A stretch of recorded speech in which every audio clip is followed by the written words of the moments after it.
Estão me ouvindo? Boa tarde a todos, mais uma vez. E vou falar, dessa vez eu não vou ultrapassar meu tempo, pretendo acabar antes do tempo, para concluir essa mesa, né, vou falar um pouquinho sobre a automação da triagem de doadores de sangue, né, porque sim, é possível automatizar a triagem de doadores de sangue. Hoje em dia é possível automatizar quase tudo, né, e a triagem de doadores de sangue é uma coisa relativamente simples e fácil de ser automatizada. E agora, a pergunta é, por quê? Tem alguma vantagem automatizar? Né, porque automatizar só porque vai automatizar precisa ter vantagens, né? Automação e a digamos, a pessoa que se serve sozinho em várias situações já é muito comum, já tem, sei lá, 30 anos, que isso é feito em banco, por exemplo, né, que é uma coisa super sensível, que é dinheiro, e já é feito com a segurança máxima. É claro que tem fraudes aqui e ali, mas já faz parte da nossa rotina, assim como muitas outras coisas desse tipo, muitas outras coisas semelhantes a essa, né? Então, a ideia era fazer a autotriagem em telas touchscreen. Quais são as vantagens e quais são as desvantagens disso? Começando pelas vantagens, existe uma vantagem técnica muito importante, que é o fato de que os doadores de sangue podem ser mais sinceros quando estão respondendo sozinhos a uma tela de computador do que quando estão conversando face a face com uma pessoa que eles nunca viram na vida, nunca mais vão ver, e que vão fazer perguntas delicadas a eles, da vida sexual, da vida pessoal, da saúde, de tudo. Então, nem todo mundo se sente à vontade, e sobretudo aqueles que podem ter alguma coisa que eles não gostariam de compartilhar com um desconhecido, aqueles que não querem dizer e que podem eventualmente mentir ou omitir. É uma palavra melhor do que mentir. Então, existem alguns estudos que avaliaram essa hipótese, a hipótese de que os doadores seriam mais sinceros se eles fizessem sozinhos a triagem, sem ninguém perguntando. Então, esse é um desses estudos, e esse estudo concluiu que o questionário auto-aplicado foi mais eficaz para revelar fatores de risco, ou seja, pessoas no questionário tradicional, com uma entrevistadora ou entrevistadora, negavam determinados fatores de risco que eles revelavam quando faziam a autoentrevista sozinhos.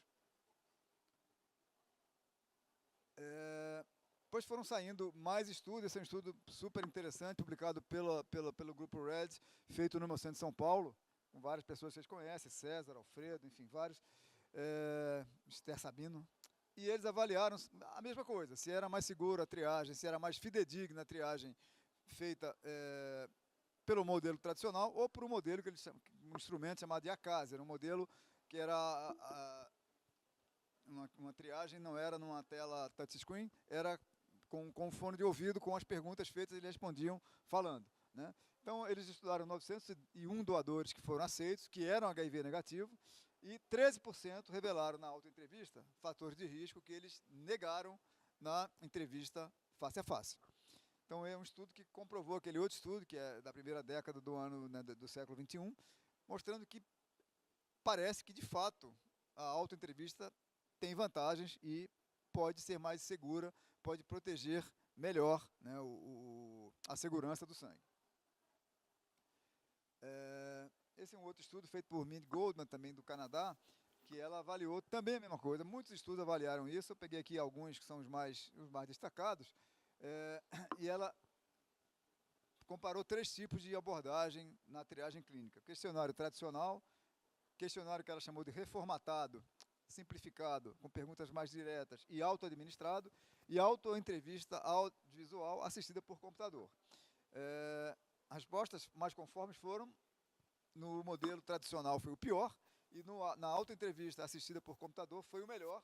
Questionário reformatado, auto-administrado, foi intermediário. E o tempo para acabar: tradicional 3 minutos, intermediário, vamos chamar assim, 3,8 minutos, e o que demorou mais foi a autoentrevista. Então, assim, ok, era mais seguro, as respostas eram mais fidedignas, porém, demorava mais que o dobro do tempo, né? E tempo é ouro em doação de sangue, né? 8 minutos para uma triagem clínica é muito tempo, né? Sobretudo naqueles dias que a gente está cheio, já começa o dia, que é sempre motivo de alegria, com o salão de doadores cheio de gente, a sala de espera cheia. 8 minutos não é um tempo bom. Então, tem desvantagem também, e um deles pode ser o tempo, a duração.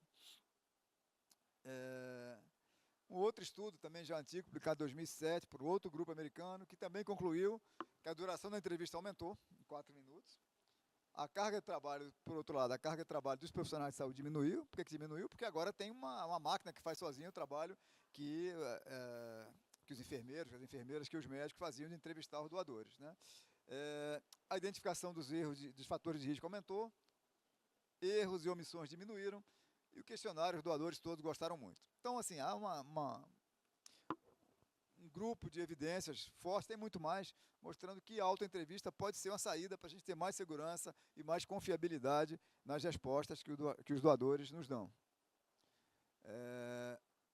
Até porque hoje, né, todo mundo está habituado com celular, com todo tipo de gadget eletrônico, e pelo menos a minha não, de muita gente, é que eles não teriam dificuldade para fazer autotriagem. Alguns talvez tivessem, claro, mas a maioria não teria. Então, o que mudou desde 2005? Mudou o uso mais que intensivo, né, dos celulares e também os aplicativos gratuitos de inteligência artificial. São tantos que aqui eu fiz... eu peguei, isso deve ter uns 2 meses que eu fiz isso, tem muito mais, a cada dia surgem novos aplicativos, agora especializados, agregadores de aplicativos, tem de tudo, né? Então, com a inteligência artificial, certamente fica muito mais fácil construir modelos de autoentrevista segura e eficazes para os doadores de sangue, para os candidatos a doadores de sangue, né? Uma outra vantagem óbvia, que diminui o recurso humano, é um problema, né? A gente sabe, a automação corta emprego. Na área da saúde isso não é tão ruim assim, porque, por exemplo, enfermeiros ou médicos envolvidos na triagem, certamente haverá lugar para eles em outras áreas do hospital, né, que estão sempre, no caso do Hemorrico, temos um hemocentro em um hospital, mas em outros locais da área da saúde. Então, dificilmente perderia o emprego, mas é claro, isso pode ser só um desejo meu. Outra vantagem é que no nosso modelo, pelo menos, a gente migrou para um sistema 100% sem papel, não tem papel em lugar nenhum da doação, né? Os doadores ficam menos tempo no serviço, a fila de espera diminuiu, né? E também, eu vou mostrar, trouxe economia de recursos. Não foi uma economia assim estrondosa, agora eu vou conseguir construir um novo Hemorrio, que é o nosso sonho com essa economia, mas foi uma economia, né? Qualquer economia na saúde é bem-vinda. Essa nossa sala de triagem, sala de espera da triagem, temos 6 consultórios como esse aqui que vocês estão vendo, 6 portas como essa, né? E esse aqui foi no começo do dia, estava vazio, mas às vezes, 10 horas da manhã, está muito cheio, tinha fila de espera. E vocês sabem que enfermagem, médico, está sempre faltando, né? As pessoas saem, procuram outros empregos, tem um turnover muito grande, a reposição em serviço público é sempre complexa, né? As pessoas também ficam doentes, é natural, faltam, então temos 6, mas dificilmente a gente tinha as 6, né? Porque sempre, ou os 6, porque dificilmente todos estão juntos ali ao mesmo tempo, porque está sempre faltando alguém, porque pediu demissão, porque saiu, porque ficou doente. É natural, isso acontece em qualquer área da saúde. Então, tínhamos 6 consultórios pré-TOTA, continuamos com 6, enfermeiras ou enfermeiros triagistas, vamos chamar assim, tínhamos 6, continuamos tendo 6, mas na rigor 3 seria o suficiente, a não ser um dia de um afluxo gigantesco, e um técnico exclusivo para medir sinais vitais, a gente usa uma tecnologia não invasiva. E esses são os totens, a gente tem 4 totens. Esses totens não são caros e a cada dia eles ficam mais baratos. A pergunta é se a gente vai precisar de totem mesmo, se não há maneiras mais fáceis e simples, que a maioria aqui está olhando na mão, que é o celular, para fazer essa entrevista, mas por hora a gente faz com os totens. Então são 4 totens e a pergunta que todo mundo fazia, dizia assim, ninguém vai querer. As pessoas não vão saber, pessoas não sabem lidar com isso, tem muita gente que é analfabeto funcional, não vai. Primeiros meses, 91% preferia fazer a triagem no totem. Agora, isso caiu um pouco, talvez porque saiu a novidade, né? Alguns não tenham gostado, mas a adesão foi muito grande. Então, a gente teve economia com os totens, não vale a pena detalhar aqui, mas é claro que teve investimento nos totens. Coloquei aqui em dólar, mais ou menos $5.500 nos 3 totens, não é muito caro, né?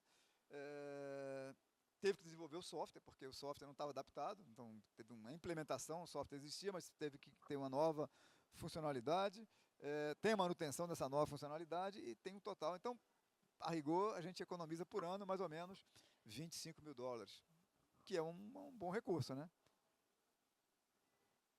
60 mil em 5 anos.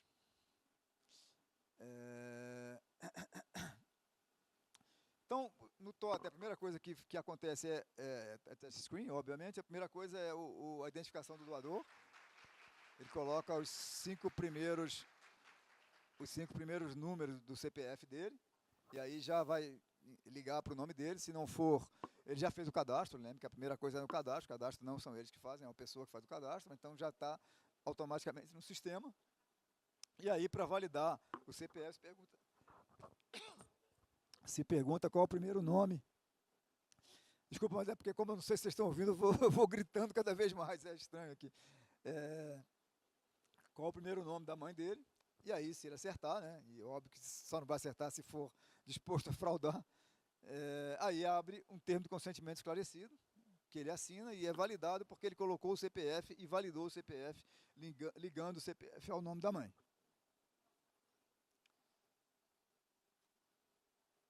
E aí a gente pede autorização também para fazer ligação telefônica, entrar em contato por e-mail, entrar em contato por SMS. Esse caso, esse doador aí, ele autorizou tudo, mas pode não autorizar nada, pode autorizar só uma dessas coisas aí. E só depois é que ele começa, então, a fazer o questionário, que são as perguntas clássicas, né? A gente tentou restringir ao máximo para não ficar muita pergunta, mas não tem jeito, são muitas perguntas, mais de 40 perguntas.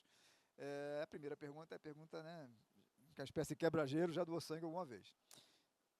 Tem algumas perguntas que são muito difíceis de serem desdobradas, que é medicamento. Então, se perguntar, usa medicamento? Aí a gente discutiu muito, vamos abrir aqui, botar todas as classes de medicamentos, as subclasses, era impossível. Então, a opção é, se ele colocar que usa medicamento, que está usando medicamento, ele vai passar pela triagem. Se ele for aprovado em tudo, ele vai passar pela triagem, porque precisa saber qual é o medicamento, se o medicamento contraindica ou não a doação. Mas tem as duas maneiras. Está pronto, se a gente quiser mudar e abrir. A questão é que ele não vai saber beta-bloqueador, haloperidol, e aí se for colocar nome comercial, aí já vai ter um dicionário aí, né? Difícil realmente. Mesma coisa para vacina. Tem muitas vacinas, cada uma delas com um tempo diferente de inaptidão, e a gente até no começo colocamos todas as vacinas com os inaptidões, mas depois optamos por, você tomou vacina há menos de um ano, ele também vai passar por uma triagem pessoal, né, com face a face, digamos. Depois ele vai então para a sala fazer acho que a maioria usa isso hoje, ou muita gente usa, que é o medidor de hemoglobina, um sensor multissinais, né, um medidor multissinal que mede a pressão arterial, frequência cardíaca, frequência respiratória, não, desculpa, saturação de oxigênio e a hemoglobina. Não tem nada a ver com o totem, mas o totem, de certa forma, a existência disso facilitou um pouco a vida. Obrigado.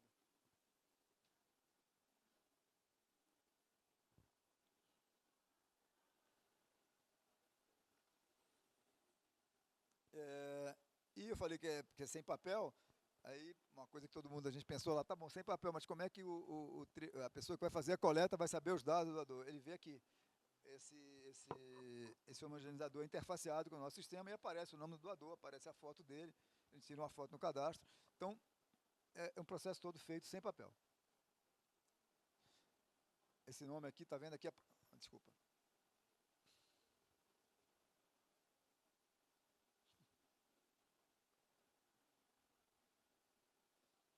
Pode voltar aqui, porque outra vez eu...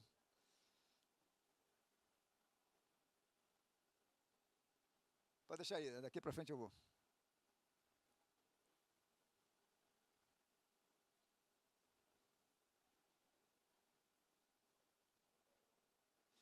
Então aqui está vendo, aparece no homogeneizador, na tela do homogeneizador, o nome do doador. Esse nome aqui é o nome que a gente criou, não é uma pessoa real.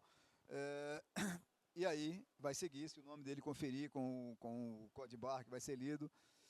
Então é um processo que tem uma segurança, diria, bastante boa. Aqui é o nome do doador, enfim. Então, resultados preliminares. A gente já tem mais ou menos 2 anos que a gente está usando isso. Os resultados são de mais ou menos 6 meses atrás. 74% dos doadores preferem o totem. A taxa de abandono da triagem, uma coisa que todo mundo pensou. Tanta pergunta assim, eu vou largar no meio. Eu mesmo pensaria, se responder 50 perguntas ali, é muito chato, né? Mas é muito baixa a taxa de abandono no meio, 3%. A duração média é 5 minutos. Então é um bom tempo. Não é 3 minutos, como aquele estudo americano, mas também não é 8. Então, o tempo médio de espera para a triagem antes dos totens era 17 minutos e passou para 13 minutos. Então, uma redução de aproximadamente 20%, 25%, que é um bom número, né? No final do dia, é uma economia grande de tempo, o tempo médio de permanência diminui muito com isso.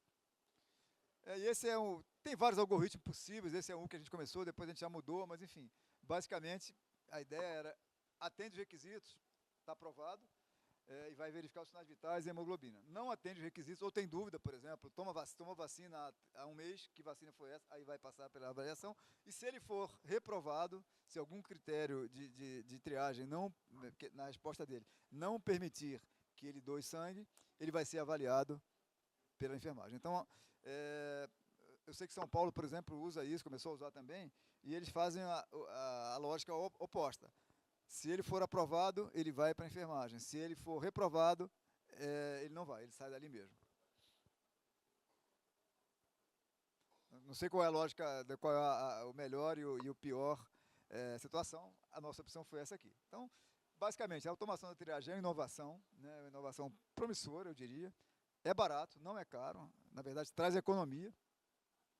E os próximos passos, primeiro, por que não fazer a triagem em casa? Tem muitos lugares do mundo que já se faz assim, né? Mas eu sei que a maior parte das pessoas com quem eu converso no Brasil tem muito receio.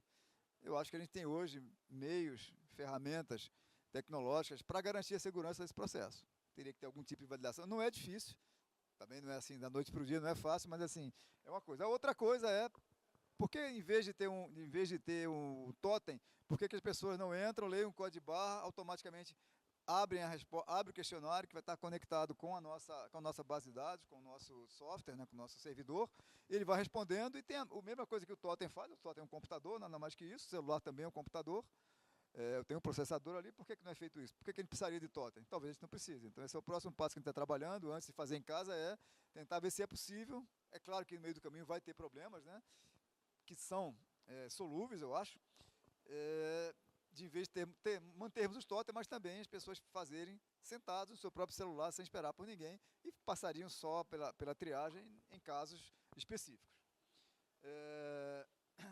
E por fim tem um chatbot para tirar dúvida durante a doação. Talvez a gente possa colocar aquelas perguntas todas, se tiver um chatbot. Ele toma remédio? Sim. Qual? Ele falaria e o chatbot vai olhar se pode ou se não pode. É possível ter algum tipo de interação, mas isso é uma coisa um pouco mais sofisticada, é uma implementação um pouco mais complexa e cara, né? É óbvio, é um uso de inteligência artificial que não é tão basal, porque ali basicamente é uma inteligência artificial baseada em algoritmos, sim ou não atende os critérios, né? E o sistema é treinado, é óbvio, com os critérios brasileiros. Vai ter que ser mudado agora quando mudar a portaria, que a gente espera que aconteça nas próximas semanas. Então é isso, basicamente eu só queria mostrar isso para vocês. E como eu prometi, não usei meu tempo todo, até porque eu sei que está atrasado e a gente tem ainda outras programações hoje ao longo do dia, né, doutora Patrícia? Inclusive, a doutora Patrícia vai coordenar uma reunião super importante para a Hemorrhea daqui a pouco. Obrigado a todos, se tiverem perguntas, estou à disposição.